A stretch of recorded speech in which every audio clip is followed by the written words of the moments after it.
Hello, only got 3 rounds of matches left to go in the Premier League. Lots and lots of crazy results and lots of different things for all these clubs to still play for, so it should promise to be an exciting conclusion to the season.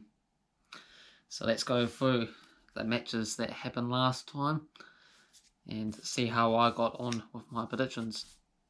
So Watford against Newcastle. Watford's crucial 3 points there.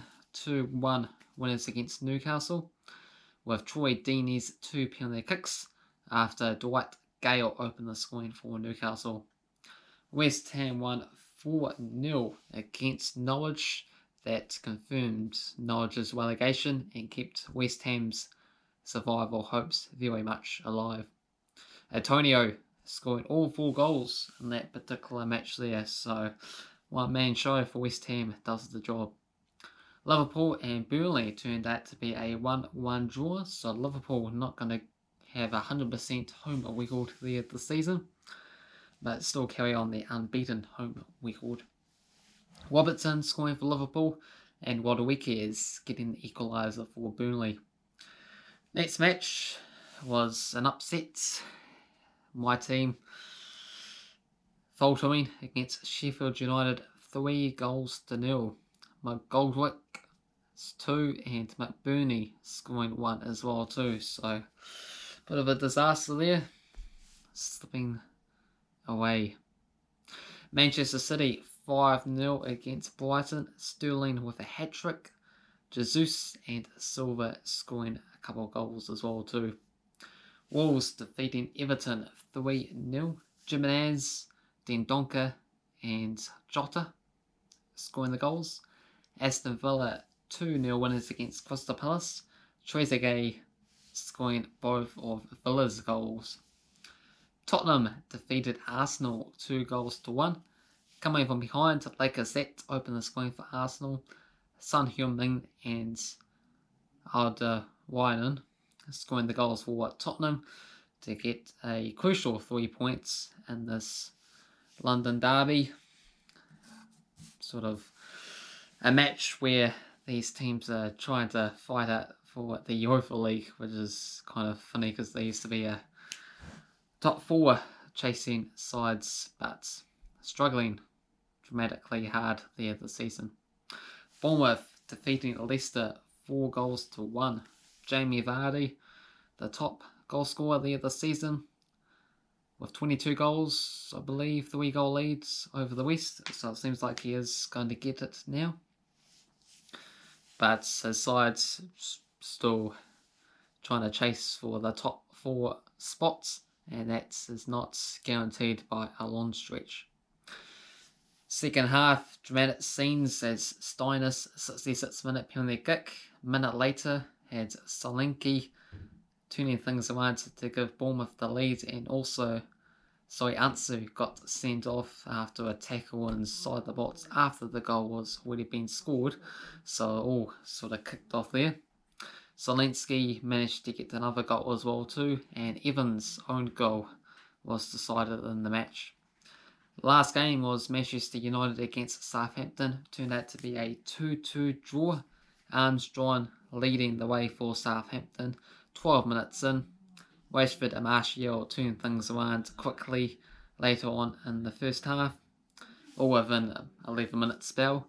And then Obafemi, 96-minute goal, right in the very final few seconds, gifted Southampton a point, and very crucial points, especially for my Chelsea team, as we somehow managed to stay in third place, 1 point ahead of Leicester and Manchester United, with 3 matches left to go at the end of the season. How I got on with those predictions? Yeah, pretty horrendously. I only managed to get 4 correct out of 10 this time. West Ham winning, Watford winning, Manchester City winning, and also Wolves winning. So not too great. Hopefully other people get involved before tomorrow's matches kick off again, with Chelsea against Norwich and the rest of the matches there. It's very interesting. West Ham, Watford, Bournemouth, Aston Villa all winning their games at the bottom of the table, and you got the likes of Chelsea, Leicester, Manchester United all failing their matches for those top 4 Champions League positions, as it's now been confirmed that Manchester City have somehow won their Champions League bids. They got overturned the ban. They got overturned there just the other day. So that's very unfortunate, as the financial fair play system seemed to fail, I guess, because Manchester City threw a lot more money at the lawyers and somehow found a loophole and only have to pay a $10 million fine instead. Alright, so now I'm going to go for the overall head-to-head records all time, give the recent matchups for the teams there, give the odds for the games, and then my scoreline predictions as well too. So first up is Chelsea against Norwich. 23 wins for Chelsea, 14 wins for Norwich, and 18 draws. Chelsea 12 wins and 4 draws in the past 16 games. Odds for this match, huge favourites for Chelsea at $1.11, $9.50 for the draw, $21 for Norwich. Norwich being relegated and quite convincingly so, very struggling pretty hard to score at all there this season. So it's a very, very easy win for us with 2 tricky matches to end off the season with Liverpool and Walls. So just get a couple of goals early on to ease any pressure at all if there was any. But yeah, I think we'll win this game pretty comfortably. Going to go for a 6-0 hammering win here against Norwich. So goals galore. Let's hope so anyway. Next game is Newcastle against Tottenham. 70 wins for Tottenham, 59 for Newcastle, and 32 draws. Tottenham 4 wins in the past 5. Odds for this game, $4.33 for Newcastle, $3.60 for the draw, $1.72 for Tottenham. And we're going to go for Tottenham here to get a 3-1 victory. Next game, Burnley against Walls. 38 wins for Burnley, 66 wins for Walls, and 27 draws. Burnley 3 wins and 3 draws in the past 7. They are $4.50 at home, $3.25 for the draw, $1.83 for Wolves. Seems like reasonable odds for Burnley. They are a half-decent side in the top half of the table. Bit of an outside chance to sneak into a Europa League spot as well too. Going to go for Burnley actually to get a 2-1 victory here against fellow Europa League contenders Wolves. Manchester City against Bournemouth should be a pretty easy victory for Manchester City. They got 13 wins, there's been 2 draws. Man City winning the past 10 games.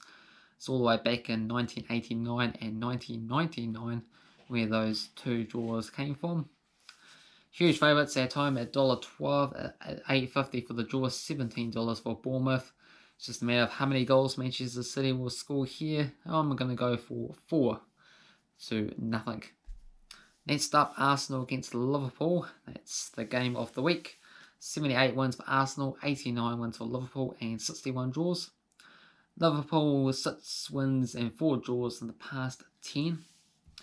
That's $3.75 for Arsenal, $3.75 for the draw, $1.83 for Liverpool. Arsenal gone, 26, 27 matches now against the top 6 without winning. It's pretty horrendous. You can't see them beating Liverpool as such.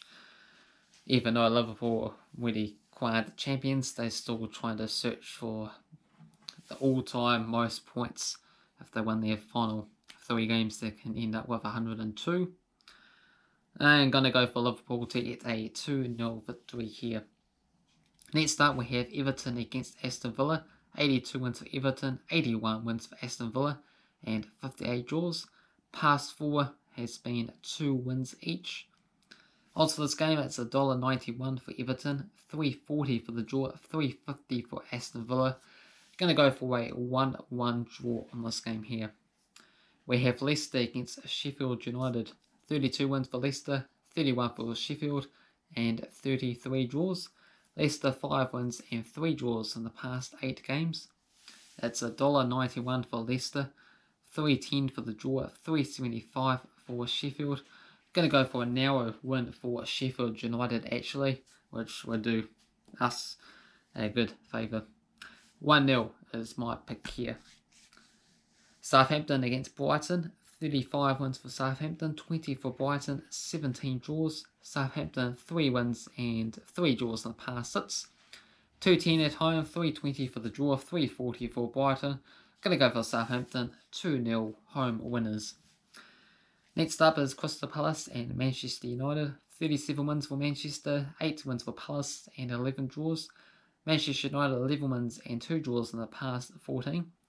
$9 for Palace, $4.50 for the draw, $1.30 for Manchester United. Be another good opportunity for Manchester United to fail here in that top 4 pursuit. Sort of reminder of last season where those top 4 teams really struggled at the back end of the season. And Palace did manage to get a result against Manchester United on the away league last time around this season. So they are possible. It is possible that they can do it. And I'm going to go for a 2-2 draw. And last up we have West Ham against Watford. I suppose this should really be the big match of the week as it affects both sides. 44 wins for West Ham, 21 wins for Watford and 13 draws. Past 7, 3 wins each and a draw. 230 for West Ham, 288 for the draw and 320 for Watford. It's a match where both sides will be desperate to win this game here, and that would really boost their survival hopes as both sides are in trouble. Unfortunately for them, I'm going to go for a 1-1 draw, leading them to fight it out in their 2 remaining games. Those are my thoughts and predictions. Feel free to get involved and put your thoughts, predictions down below. Who's going to make it to the top 4? Who's going to go down and all that? Let me know. And until next time, thumbs up and subscribe.